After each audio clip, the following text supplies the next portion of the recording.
Good morning, students of class 10. Today we are going to start the next section of our chapter in reproduction. That is, we are going to start sexual reproduction in organisms. Today we are going to take a brief review or a brief overview of the parts and why is sexual reproduction very important. आप लोगों को पता है कि in asexual reproduction one organism gives rise to another organism. The purpose of reproduction is to carry the genetic material to the next round, right? So in asexual reproduction, the genetic material also gets carried to the next round and that too without any change. जब asexual reproduction होता है तो एक organism का genetic material उसी का बच्चे को हूबहू एग्जैक्ट मिल जाता है, राइट? यहां पे जेनेटिक मटेरियल में कोई चेंज नहीं होता है. So it looks to be advantageous over sexual reproduction. Sexual reproduction में सोचिए, सेक्सुअल रिप्रोडक्शन में क्या होता है कि दो इंडिविजुअल रहते हैं, दोनों से जेनेटिक मटेरियल आता है, फिर वहां से मिक्स करके एक बच्चे का जेनेटिक मटेरियल बनता है. तो पेरेंट के साथ, कोई भी एक पेरेंट के साथ उस बच्चे का only 50% is common, while in case of asexual reproduction it is 100% same. Sexual reproduction में एक पेरेंट और उसके बच्चे के बीच सिर्फ 50% जीन कॉमन रहता है, लेकिन एसेक्सुअल रिप्रोडक्शन में 100% जीन कॉमन रहता है. तो ऑब्वियसली एसेक्सुअल रिप्रोडक्शन में एक काफी बड़ा बेनिफिट है सेक्सुअल रिप्रोडक्शन से ज्यादा. तो फिर क्यों, why in our world we see so much sexual reproduction in most organisms? कोई भी ऑर्गेनिजम्स में देखिए sexual reproduction, if you take these two are as characters, asexual reproduction एक कैरेक्टर है, सेक्सुअल रिप्रोडक्शन एक कैरेक्टर है. तो इन दोनों कैरेक्टर को अगर देखा जाए तो देखिएगा कि maximum organisms have the ability to do sexual reproduction. Most and organisms to reproduce sexual. क्यों ऐसा क्यों है? Although you are doing getting 50% of loss, कि आपका जो जेनेटिक मटेरियल है उसका 50% लॉस हो रहा है, जो कि एसेक्सुअल में नहीं होता.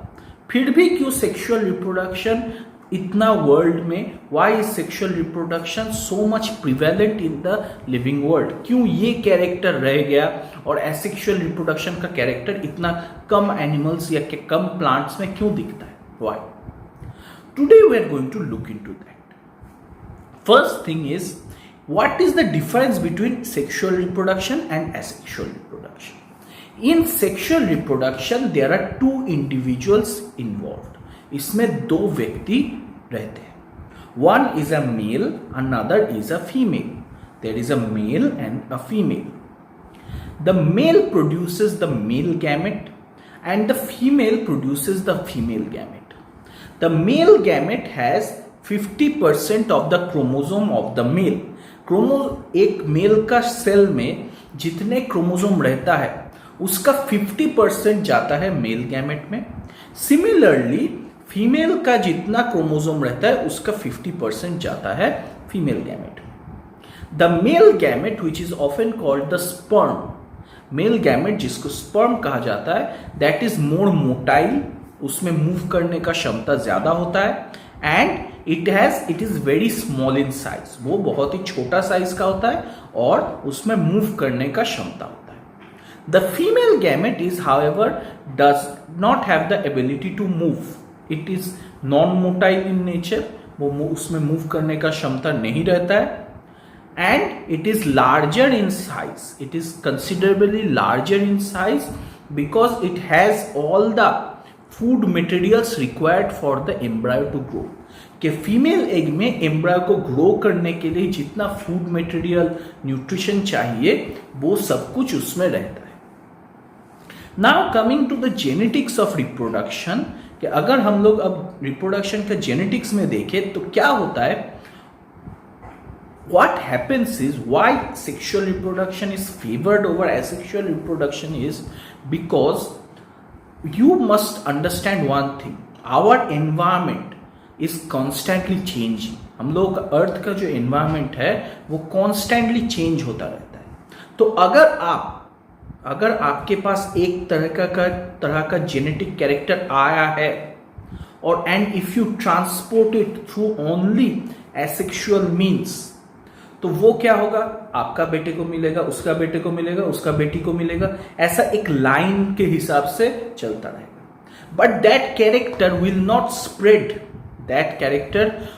Not spread through the species. वो कैरेक्टर पूरा स्पीशीज में नहीं फैल जाएगा. तो अगर कोई चेंज होता है एनवायरमेंट में, there is a high chance that asexually reproducing organisms can go extinct. Asexual reproduction animals में एक्सटिंक्शन का चांस ज़्यादा होता है, क्योंकि उन लोगों में कैरेक्टर एक इंडिविजुअल में, मान लीजिए कि एक इन्वायरमेंटल चेंज ऐसा हो गया कि आपके पास फर रहने में आपको बेनिफिट रहता है, तो पहले जब ये कैरेक्टर आएगा तो एक इंडिविजुअल में आएगा. अब वो इंडिविजुअल का कैरेक्टर बाकी स्पीशीज में नहीं फैलेगा अगर वो एसेक्सुअली रिप्रोड्यूस कर रहा है, सिर्फ उसी के ब्लड लाइन में रहेगा और बाकी सारा स्पीशीज मर जाएगा. This problem is avoided in sexual reproduction. Sexual reproduction में क्या होता है कि दो इंडिविजुअल का जीन्स को एक साथ आना पड़ता है, and during their gamete formation, जब गैमेट फॉर्म होता है तो वहां पे रिकॉम्बिनेशन नाम का एक चीज होता है. सेल डिवीजन को सोचिए, सेल डिवीजन में रिकॉम्बिनेशन समझाया गया था क्लास 9 में. तो रिकॉम्बिनेशन के वजह से जेनेटिक कैरेक्टर या जेनेटिक म्यूटेशंस एक जनरेशन से दूसरा जनरेशन में बेहतर फैलते हैं.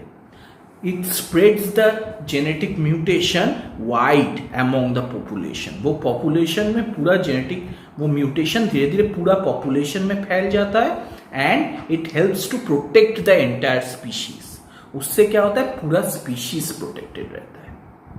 During sexual reproduction, as I told, 50% of the chromosome comes from the father and 50% of the chromosome comes from the mother. कि क्रोमोसोम या डीएनए का 50% पिता से आता है और 50% माता से आता है. After the two gametes fuse, दो गैमेट फ्यूज करने के बाद जो स्ट्रक्चर बनता है जिसको कहा जाता है जाइगोट, उस स्ट्रक्चर को कहा जाता है zygote. And this zygote then grows up to become a fully formed embryo. Zygote grows to become an embryo, and then the embryo grows to become a fully formed individual of that species. Okay, so these are the basics of reproduction and why sexual reproduction is important. Sexual reproduction allows the propagation of rare characters. Sexual reproduction के जरिए rare अगर character किसी में आता है, कोई mutation के वजह से कोई फेवरेबल कैरेक्टर अगर किसी इंडिविजुअल में आता है, तो वो धीरे धीरे बाकी इंडिविजुअल्स में फैल सकता है. एसेक्सुअल रिप्रोडक्शन में फैलता नहीं है. तो इसीलिए it is favored and we see around us in our living world asexual reproduction. It happens very low amount, while sexual reproduction, sexual reproduction is more. Okay, read this section carefully, and if you have any questions, feel free to ask. Thank you.